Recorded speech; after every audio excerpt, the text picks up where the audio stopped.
In the headlines, flood submerges hundreds of houses in Bauchi as residents count loss. Katsina Governor Amino Masari says government security agencies have failed Nigerians.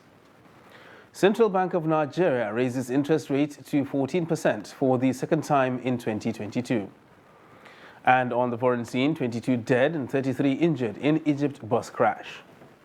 Hello and welcome to Trust TV News Update. I am Ibrahim Yusuf.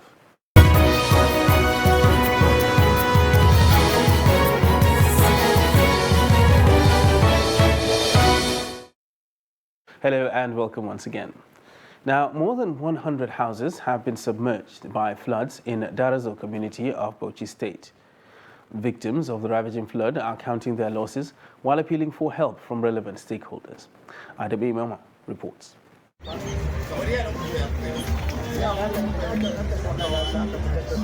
The victims who described the floods the worst disaster ever witnessed in the area said the downpour lasted hours on Saturday. Bilkisu Abdullahi and Musa Abdullah witnessed the ravaging rains. The flood started in the evening. After some time, our house became submerged with water. The house turned like a river. Our rooms and fence all fell down. We're confused. Where should we start from? Our belongings are completely damaged because of the flood. We need urgent assistance to rebuild our houses. Some of us already rendered homeless, looking for shelter elsewhere because of the flood devastation. Government should do something, but if there are none, then we thank God. Many are calling for help from well-meaning individuals and government for those rendered homeless by the flood. No one can be able to tell you how much is lost, because this is a devastation that so many. In fact, so many settlements have been affected. Not only this is just one of the settlements, and we have more than 20 settlements within the Darazo township. And actually, like this household, we have about 10 households within the whole house, and each of the household is affected. Like you can see here, this is one of them. And if I should tell you to each and every section of this house, each household is affected.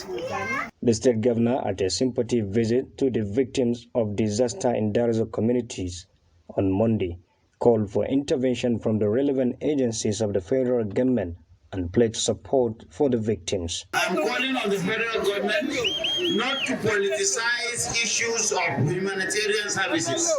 These are issues that they should give us assistance. I understand some people that have been trusted by the presidency are using this kind of thing for political reasons. They should fear God, because what is happening, they should come and inspect and see, not just to give money to people who will vote for them. While the district head of Darazo thanked the governor for his visit to the communities, he urged him to respond quickly to caution the effect of the destruction in the area. Adam Imam, Trust TV News, Bauchi. And Katsina State Governor Amino Masari says government and security agencies have failed to secure Nigerians. Masari disclosed this in an interview with the BBC on the rising insecurity bedeviling the country, especially the Northwest. He says security officials and the government, who the people rely on to protect them, have failed to address insecurity, which has not only affected Katsina State, but almost every state in Nigeria and other neighboring countries like Niger and Mali. Masari, while noting that a lot of security operatives have been killed in their efforts to tackle insecurity, however, said Nigeria will overcome and tackle the issue of insecurity before handing over to the next administration. Now, there was a mild drama in the House of Representatives on Tuesday between the Speaker of the House of Representatives, Femi Gbajagbiamila, and the Majority Leader, Al-Hassan Ado Dogwa, over the People's Democratic Party's victory in the just concluded Osun governorship election. The argument occurred when the Speaker was congratulating the Minority Leader, Ndudi Elumelu, over the victory of the PDP in Osun, was immediately shunned by the Majority Leader, who disagreed with the Speaker for congratulating the Minority Party. The report.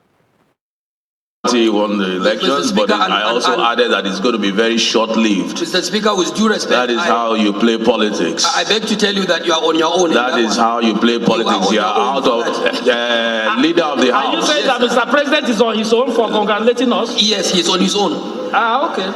Camera, you are yes. there. Whoever congratulates you is on his own. I, as a party leader of the House, House, cannot congratulate you.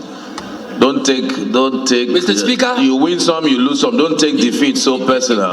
Okay. Yourself and whoever congratulations, minority Thank you, leader. Mr. Speaker. The Speaker maintained his congratulatory comment to the PDP and reminded the majority leader to imbibe the spirit of sportsmanship. Meanwhile, the House of Representatives on Tuesday adjourned plenary over the death of a 7-member from Edo State, Jude Ise Idehan. Speaker of the House, Femi Gbajabiamila, after welcoming members from their short break, said the House will adjourn in honor of the late lawmaker. Ise Idehan, who represented Igor Igboba Federal Constituency, died while the House was in recess. Question, the motion has already been moved and seconded. I'll put the question for adjournment to 10 a.m. tomorrow. Those in favor, please say aye. Those against, say nay. Ayes have it. House adjourns to 11 a.m. Meanwhile, the Senate on Tuesday suspended plenary over the recent death of the lawmaker representing Ego Ikpoba local constituency in Edo State, Jude Idehan. Idehan, until his death, was a member of the House of Representatives under the platform of the People's Democratic Party, PDP.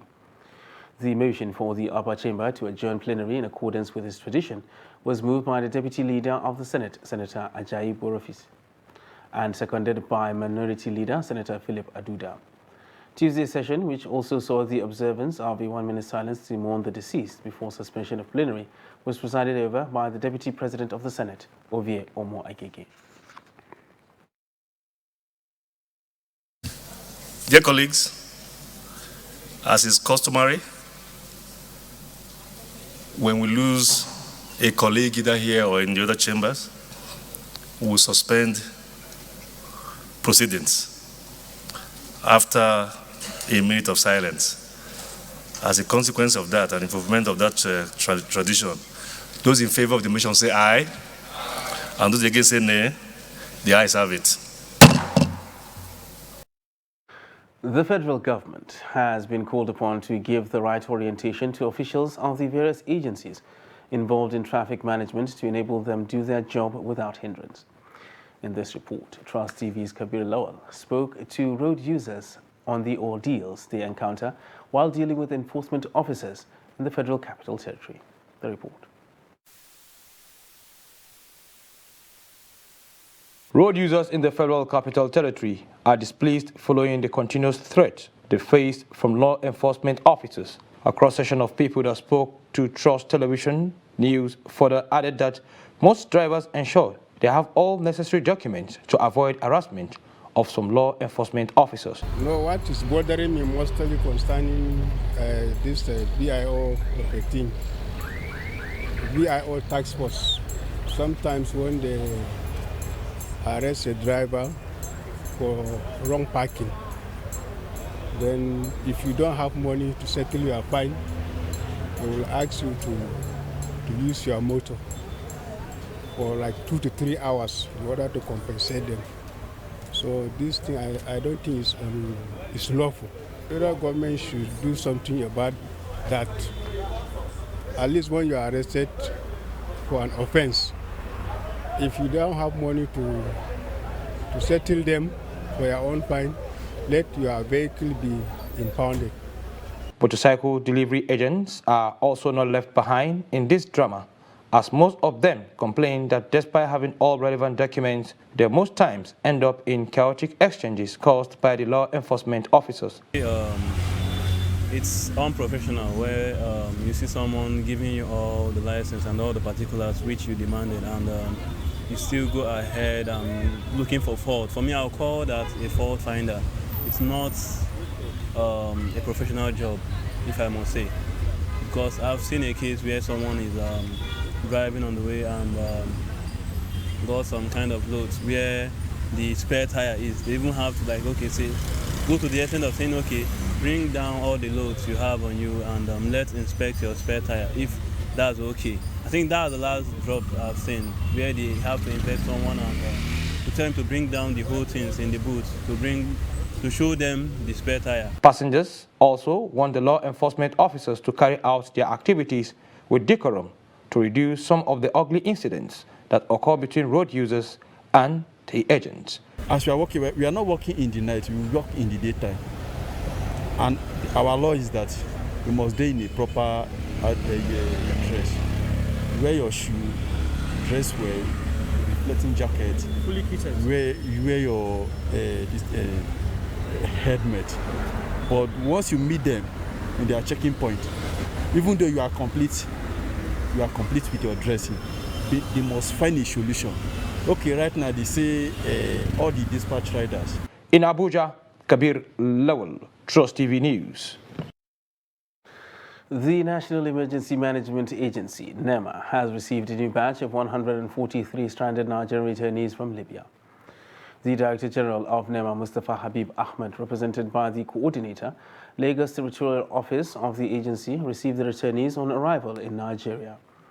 The returnees were brought back to Nigeria through the cargo wing of the Murtala Muhammad International Airport, Ikeja. The returnees include 96 adult males, 8 boys and 1 male toddler, while females included 36 adults, 1 girl and a toddler. And now to politics, where the All Progressives Congress APC will unveil Senator Kashim Shettima, the running mate to its presidential candidate Bola Tinubu, on Wednesday. This is coming 5 days after the ruling party postponed the unveiling with no reason given for the shift in date. Shettima was meant to have been presented to party members at the APC National Secretariat on July 14th, but the APC official told reporters that event has been moved forward. APC National Organizing Secretary Suleiman Arugungu said the official unveiling will take place on Wednesday, 20th July 2022 by 1 p.m. at Shehu Musa Adwa Center in Abuja. You're watching Trust TV News Update. And still to come after the break, how schoolgirls recovered lost monies. This and more after the break. Do stay with us. To every politician, as the campaigns gain momentum and passions begin to rise, remember, the errors of your opponents do not make you a success. Do not run down your opponent and inflame passions to violence between and among your supporters. What counts is what you plan to do for the electorate and how you intend to relieve the sufferings and bring succor. Nigeria is in dire need of patriotic leaders at all levels, leaders who will make national development their priority. Concentrate on telling the electorate what you intend to do when you get into office. Focus on making your vision clear to the electorate. Don't engage in verbal abuses, fake news or speeches. Keep dealing with issues that will bring progress. You win the hearts and minds of the people by being above board, by being civil, patriotic and showing empathy. Let's join hands to make the 2023 elections peaceful. A message from the National Orientation Agency.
Welcome back, and thanks for staying with us on Trust TV News Update. Now, a recap of our top stories. Flood submerges hundreds of houses in Bauchi as residents count loss. And Katsina State Governor Amino Masari says government security agencies have failed Nigerians. Now, in other news, two secondary students, Naima Hussaini and her classmate Righteous Samuel of Government Secondary School Ukuru in Ongwendoki of Just South Local Government Area of Plateau State, are warming the hearts of many across the nation after they returned the sum of 250,000 naira they found in the school premises. These students found the money during break time and decided to take it to their school teacher, saying it was morally wrong for anyone to hide money or anything that was not theirs. Ado Musa completes the story. This is Government Secondary School Bukuru, located in Angwan Kanan of Jos South Local Government Area of the state, where the student found the money.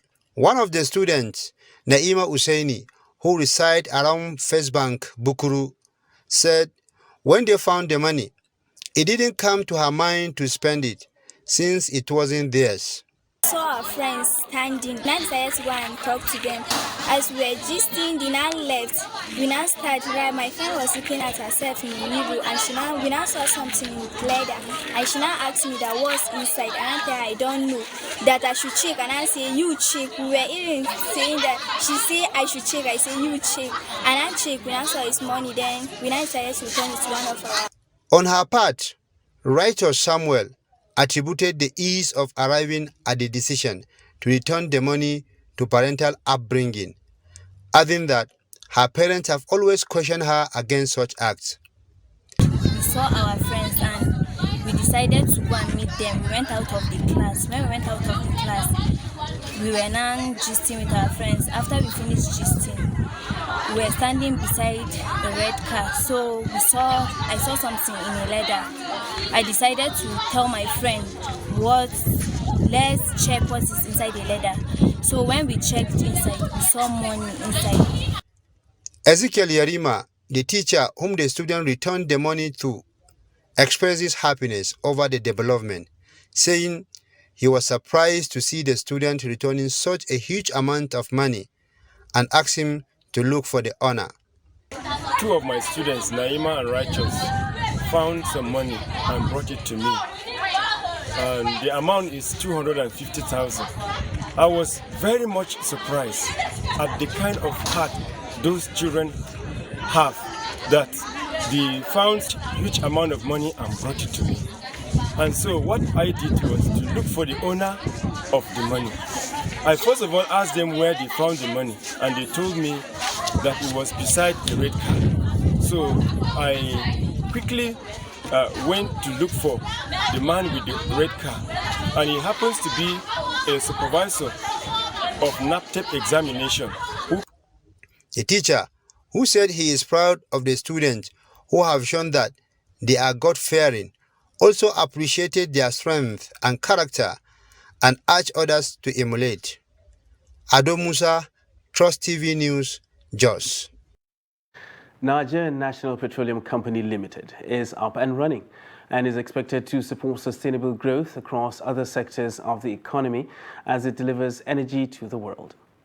Speaking on Tuesday, President Muhammadu Buhari, while unveiling the new company, said the new firm will ensure that Nigeria's national energy security was guaranteed. Minister of State for Petroleum Resources Timi Silva lauded Buhari for signing the Petroleum Industry Act in 2021 that lingered for 20 years. The Group Chief Executive Officer of the company, Mele Kyari, said the firm has created a robust expansion plan to increase its retail outlets from 547 units to 1,500 outlets within the next 6 months. Excellency Mr. President, for your insightful leadership and sustained commitment to the growth and prosperity of our great nation. History has continued to record your exceptional visions and lasting positive impact they make. A new dawn was ushered into Nigeria's oil and gas industry that fateful day of 16th August 2021, when you signed the Petroleum Industry Bill into law, making it the PIA 2021. It was a landmark achievement and victory for all Nigerians after about 2 decades of dashed hopes. This is a landmark event for the Nigerian oil industry. Our country places high premium in creating the right atmosphere that supports investment and growth to boost our economy and continue to play an important role in sustaining global energy requirements. We are transforming our petroleum industry to strengthen its capacity and market relevance for the present and future global energy priorities.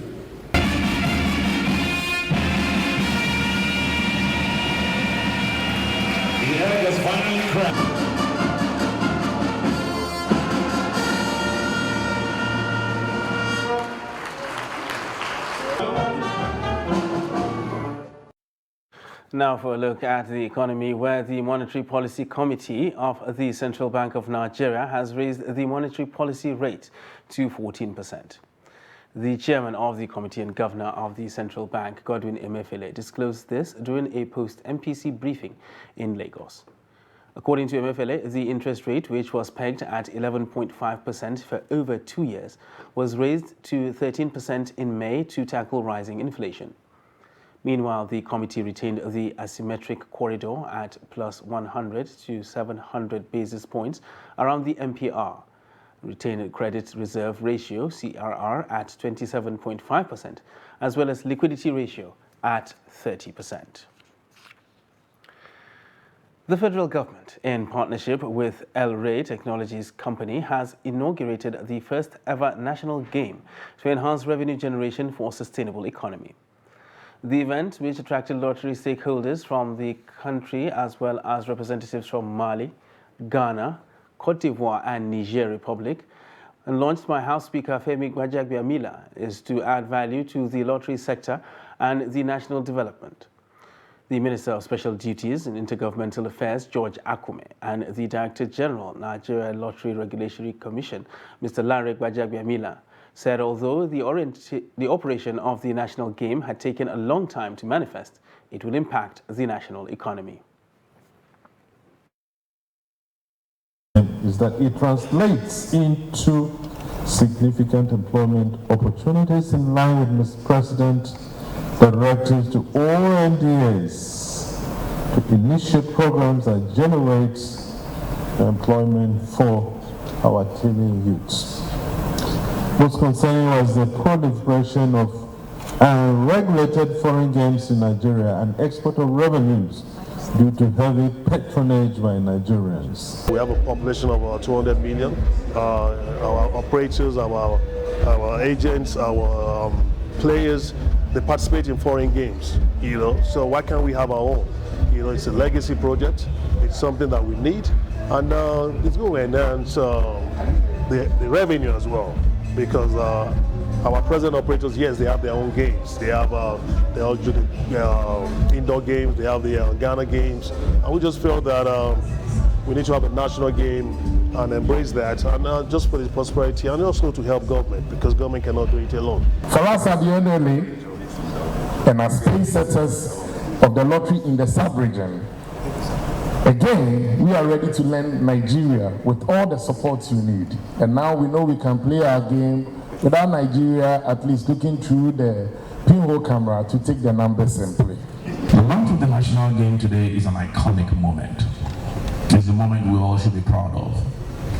Our country is now poised to become part of the long global history of state-franchised and state-owned national lotteries, providing jobs and contributing significant sums to the public purse.